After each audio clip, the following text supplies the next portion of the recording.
പെട്ടെന്ന് കരുതിയല്ലേ. എനിക്ക് ഓർമ്മയുണ്ട് നിന്റെ ബർത്ത്ഡേ ആണ്. നീ എനിക്ക് സമ്മാനം കൊണ്ടുവന്നു. Happy birthday.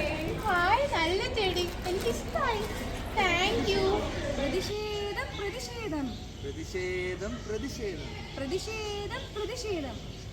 പ്രിയപ്പെട്ടവരെ, നമ്മൾ ഇന്നിവിടെ ഒത്തുകൂടിയിരിക്കുന്നത് കഴിഞ്ഞ ദിവസങ്ങളിലൊക്കെ പോലെ തന്നെ നമ്മുടെ മുത്തശ്ശിമരത്തെ വെട്ടാനുള്ള ഗവൺമെൻറ്റിൻ്റെ പദ്ധതിക്കെതിരെയാണ്. നമ്മൾ ഒരിക്കലും ഒരു കാരണവശാലും ഇത്രയും കാലങ്ങളായി നമുക്ക് തണൽ തന്നിരുന്ന നമ്മുടെ ഈ മുത്തശ്ശിമരത്തെ വെട്ടിക്കളയാനായി സമ്മതിക്കരുത്. അതിന് എല്ലാവരും, സഹോദരരെ, നിങ്ങളെല്ലാവരും ഒത്തുകൂടണം. നമ്മൾ ഒരു കാരണവശാലും നമ്മുടെ മരങ്ങളെ വെട്ടിക്കളയാനായിട്ട് ഒരിക്കലും സമ്മതിക്കരുത്. പ്രതിഷേധം പ്രതിഷേധം പ്രതിഷേധം പ്രതിഷേധം പ്രതിഷേധം പ്രതിഷേധം.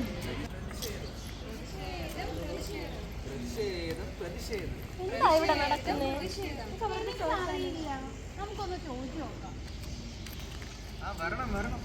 അങ്കിളെ, നിങ്ങൾ കാരണം ഞങ്ങൾക്ക് ഇന്നലെ സ്കൂളിൽ പോകാൻ പറ്റിയില്ല. ബസ് താമസിച്ച് വന്നതുകൊണ്ട് ക്ലാസ്സിൽ കയറാൻ ലേറ്റായി. മോളെ ഇത് മനസ്സിലാക്കി, മോളെ ഇത് കണ്ടോ? ഇത് നമ്മുടെ മുത്തശ്ശിമാരാണ്. ഇതിനെ വെട്ടാൻ വേണ്ടിയാണ് പുതിയ രീതിയിലുള്ള പദ്ധതി ഗവൺമെൻറ് ഇൻട്രൊഡ്യൂസ് ചെയ്തത്. അതിനുവേണ്ടി എതിരെയാണ് നമ്മൾ ഈ പ്രതിഷേധമൊക്കെ നടത്തുന്നത്. മോളിൽ ഇതിൻ്റെ പ്രാധാന്യത്തിനെ കുറിച്ച് മനസ്സിലാക്കണ്ടേ അല്ലേ? എന്നാ ആ അങ്കിള് പറഞ്ഞത് ശരിയാ. മരത്തിന് ഇത്രയേറെ പ്രാധാന്യമുണ്ട്. അവയില്ലെങ്കിൽ നമുക്ക് ഈ ഭൂമിയിൽ ജീവിക്കാൻ പറ്റില്ല, അല്ലേ? അതെ അതെ, വാ നമുക്കും അവരോടൊപ്പം പ്രതിഷേധിക്കാം. വാ. ഒരു പിള്ളേരെ